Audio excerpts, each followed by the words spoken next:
Ani kan gaaffinatti ta'e kan waamame Abrahaamii kan dhufe immoo Ermeellaa fi Buruukii. Nu irratti xibbaa xibbee taphachaa jirtu moo ofirratti xibbaa xibbee taphachaa jirtu? Nuun gallem. Ati Ruutaa jechuudha. Innis har'as waraqaa, borus waraqaa irratti naaf harramuu qaba. Qibexxi seenaa ta'uu qaba jettu kun maalidha? Hanga kanaatti hanga namni si tuffatee jechuudha akka barbaadetti dhoowwadha akka ishiin irratti ta'aa jirtu intallee jechuudha irratti miccirti takka harka keessa kiisii naqxii waan ta'e godhatti maa wajjinidhaan dhaabattee haasofta hojii waan barbaadaniif miti hojii waan ta'eef jechuudha argitanii Ashama akkam jirtu hordoftoota Qiddoo YouTube marti keessan Qiddoo YouTube akkuma barame subscribe like gochuun na jajjabeessaa isiniin jedha qimamochee kiyya. Egaa Ruutaan akka jechaa turteetti Abrahaamii guyyaa har'aati kan inni kurruftuudha utaa jiraa dhufu. Anis immoo kottu wal argina jedheeraanidha. Waraqaa immoo yeroo darbee gaasheettis kenneen ture garummoo isaanii hin dhufanaan jedhanii bilbilee firaa dhufeera kanaaf isa argachuudha kan inni dhufee jetteetoo jirti jechuudha. Abrahaamii hin deemne akka inni Finfinnee jiru argitaniitoo jirtu obboleettis afaan afataadhee waan biraa dhiisii coggarraa kee of hin gubiiniiti kootu fatansi godhaa bunan si affeera misan si affeera'eenii akkatti inni qalladaa ture argitaniitoo jirtu jechuudha. Isa kamidhamee ammaa kan ishii waamte Abrahaam kan dhufan immoo Ermeellaa fi Buruuk jechuudha. Eenyu gowwoomsaa jirta? Eenyu gowwoomsaa jirtu meeqoy? Dubartiin tokko hanga kanaatti jireenya ishii gidduutti jechuudha. Namni akka xibbaa xibbee taphatu yoo barbaadu baatteetti ta'e jechuudha. Jecha tokkoon williqqettee keessaa ba'uu dandeessi jechuudha. Si duwwaatu gaa'ela diige mooyyuu si duwwaatu gaa'ela sirreessa. Qoymeenaan kannaan galle jechuudha. Mee sinumti jechuudha hordoftoonni kiyyaa dubartii gaa'ela diigdee argitanii beektu yoo ta'e hanga kanaatti deemti. Ishimmoo hanga kanaatti biyya odeessa, hanga kanaatti hiriyaan, hanga kanaatti addunyaan odeessa. Gaa'elli namaa gaafa diigaman kan hin beeku. Bakka akka saapiraayisii wayiittiyuu akkamitti diigame akkamitti yoomitti wal lolan yoomitti akkas ta'an kan jedhanidha malee ani kan inni iyyuu beeku akkatti miti jechuudha.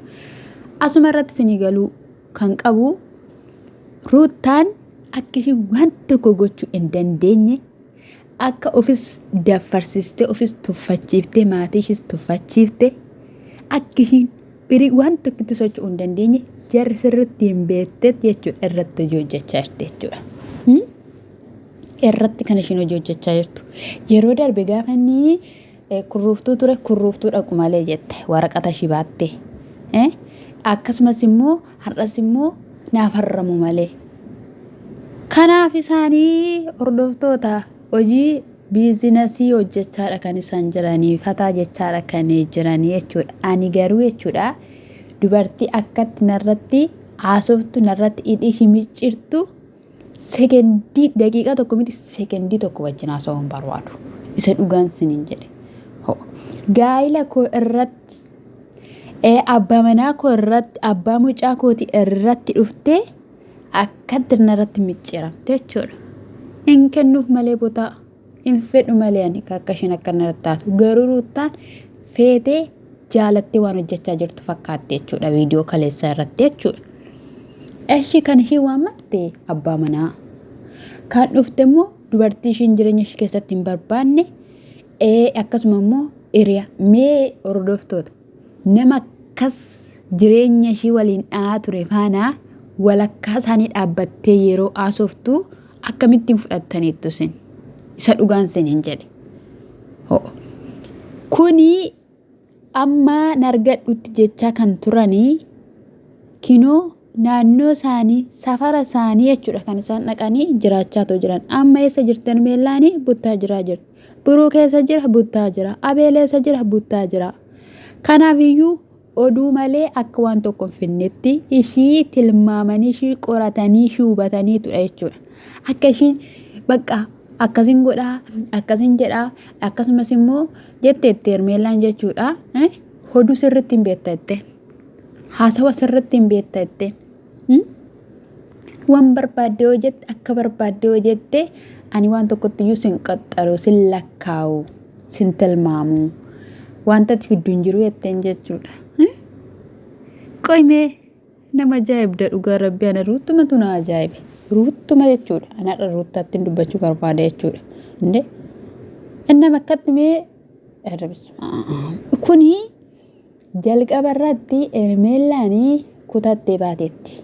Jecha namaa jechuudha hanga xurii qeensa ishiititti akka hin daballee irraa ibsamaa jechuudha.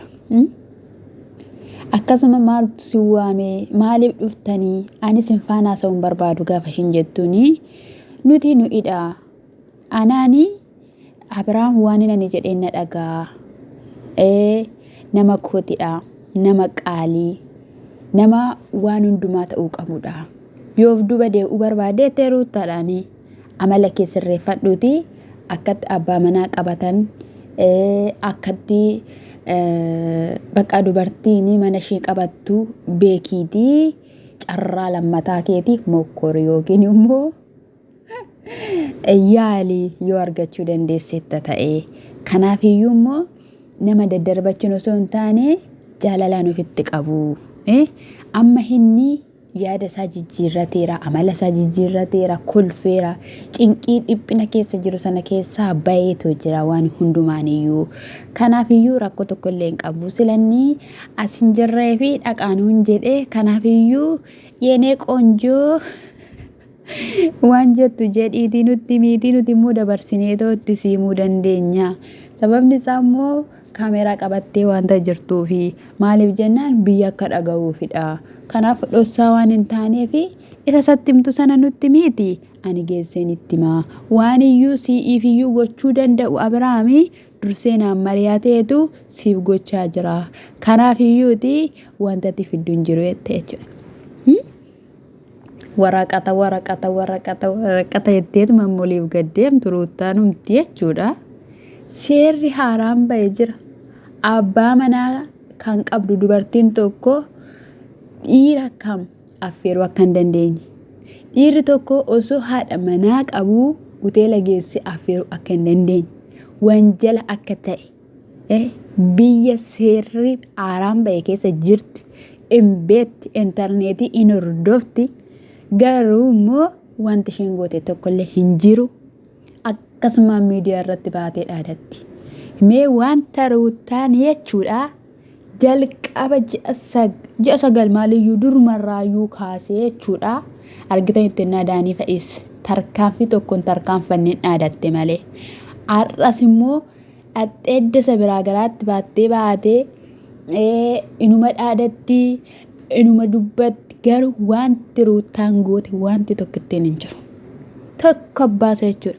Osoo ishiin seeratti dhiyeessitee otoo ishiin gaa'ela koo irratti akkasitti hin miidhame bakka waan hundiyyuu miidiyaa irra jira.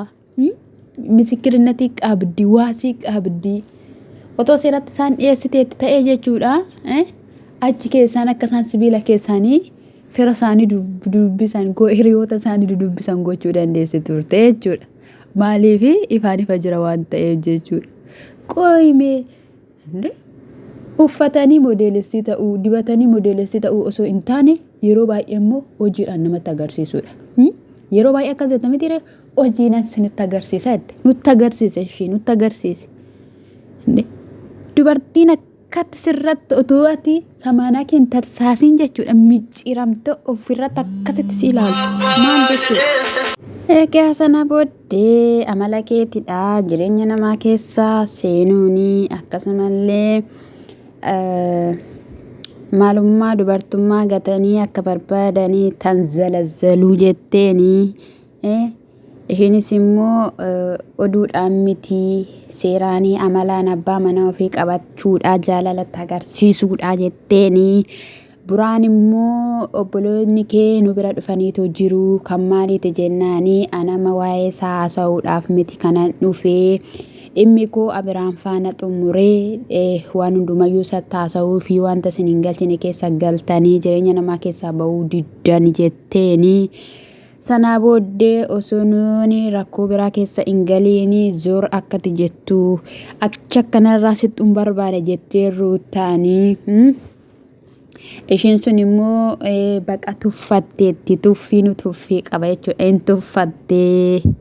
in tuffatte ani bakka ruutaa bu'een asii dhaabadheen viidiyoo ishee nan dhaggeeffadhu ija koo dunuuf kadheen dhaggeeffadhe akka ishiin ta'aa turte jechuudha takka miila ishii wal jala xalafti takka waan ta'e taati jechuudha innaa egaasa kanadha jechuudha gaayii bilbiliitii gaafadhu yoo barbaadde isatu nu herge jedheeni buraan jechuudha kana caala tuffiin jiraare kana caala jechuudha laayibii irratti immoo jechuudha galgala jechuudha mala kedhan beektu Abrahaam ilma Taaddasaa Fataa jedhi boonii jiraadhu ishiin kanuma har'as borus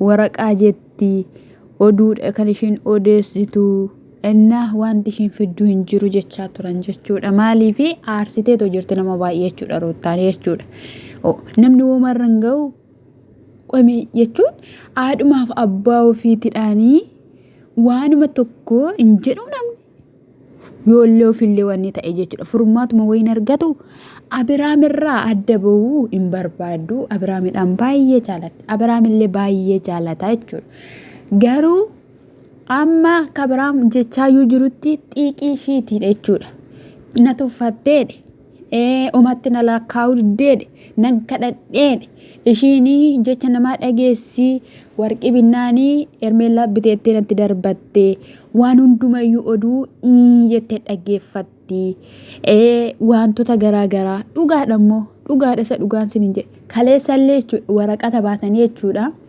akkattiin oliif gadi kaachaa oolan ijoolleen buttaa jira jechuudha waraqaa kan arginaan gaasheen kana ta'a waraqaa kan arginaan ruutaan kana taate mee kun hundumti maalidha bakka achi baastee jechuudha meerruu maaltu dhufa jettee mana ishiitti yuu deebitee bakka waan jiru irratti jechuudha isas gaafattee xiiqiidhaaf yoo ta'e akka inni jecha jirutti xiiqii ruutaa tas keessa nagalchee jira inna baqqaffataadha zanaadha hojjedha isin jechuudha garuu baay'ee nama jibbisiistu jechuudha waltu tuffattanii achi bayii as gorii garuu dhuma gubbaarratti ruutaan kakatteetti akkas taanaan immoo eenyu akkasin taatan maal akkasin taatan sinan agarsiisa jettee biraa akkasaan deeman gooteetti meerruu kaa'in arginame akkumatti isin dhuftan hin agarraa Abrahaam amma ruutaa bira gaafa dhaqee jechuudha isa dhugaan isin jee maal akka dhubeettu wanti taasise tokkoyyuu hin jiru nan bashannanuun immoo na barbaachisaafidha sii ta'ay amma Abrahaamii yoo ta'ee fi adeebitu yoo ta'u fi baattee adeemtudha jechuudha maaliif aayizoo qaba wanta ta'eef jechuudha inna dammoo ilmi dhiiraa tokko osoo intala dubartii tokko barbaaduu baateera ta'ee fedhuu baateera ta'ee jechuudha qullaashii baatee shororororren godhu akkasumas immoo hin bashannansiisuu hin dhungattu jechuudha fedhii qabaa jechuudha na lachan keessaniyyuu yoo barbaaddanii sayyuu walii ta'aatii sayyuu miti masaanuu walii ta'aatii fataa jedhaatii jiraadhaa garuu immoo nuti ruutaa kan si gaddaa turre siif yaadaa kan turre miidhama baay'ee miidhamteetti jenneetidha jechuudha garuu immoo hati furmaata ofii laachuu hin dandeenye gaa'ela kee deeffachuu hin dandeenye gaa'ela keetti furmaata laachuu hin dandeenye aadhaaf jechuun namni tokko jechuudha maaliifanii jecha baadha maaliifanii keessa kootti gaaffii baadha ifaan ifatti himeen maatiitti himeen omaan qabuufiniin itti meefin seera qabeessan kaameraan ala teessisee abbaasaa haadha koo abbaa koo walitti fideen akkasaaf akkasidha jedheen isas iddoo tokkotti fideen teessiseenan jechuudha rakkoo isaa itti himtee rakkoo kees dhiphina kees maalii kees itti himtee waan hundumayyuu iddootti laachuudha malee kanasumarraa nama jibbisiisa isa dhugaan siniin jedhena michaasa kanadhaan siniin jedhaa sini barbaaddaniitidha jechuudha barbaaddaniit hojii hojjechaa jirtu itti yaaddaniit jechuudha goolalattaniit dubbifattanii diraamaa keessan hojjechaa jirtu jechuudha. Isa kana isiniin jechuun jaalladha. Har'a warri anatti aartanis natti haaruu dandeessu jechuudha. Garuu hojii isaan hojjechaa jiran jechuudha. Dhugaan isiniin jedhe nu hordoftootaa fi qimamoota mana madaamiidhaaf yaada hin jiran ofii mataa isaaniitii fi isa argatan sana fiyuu isaanii qofaadha kan isaan yaadaatoo jiran jechuudha. Fakkeenyaaf Ruutaan achumatti dhaabuu dandeessu turte kaleessaa. Wanti ishiin daqiiqa 25 dhaabattee ishee haasofsiisuun barbaachisu ture. Kan waamti Abiraam erga ta'eera ta'ee isaan dhufanii irra ta'ee bakka dhaabaa itti biraayyuu deemuu dandeessu turte. Wajjin haasa'uun waan barbaaddeef bakka waan barbaadde wajjiniin dhaabattee haasofteetti anis irraa haasa'eera. Innaa isa kanas niin jechuun jaalladha. Shaalom.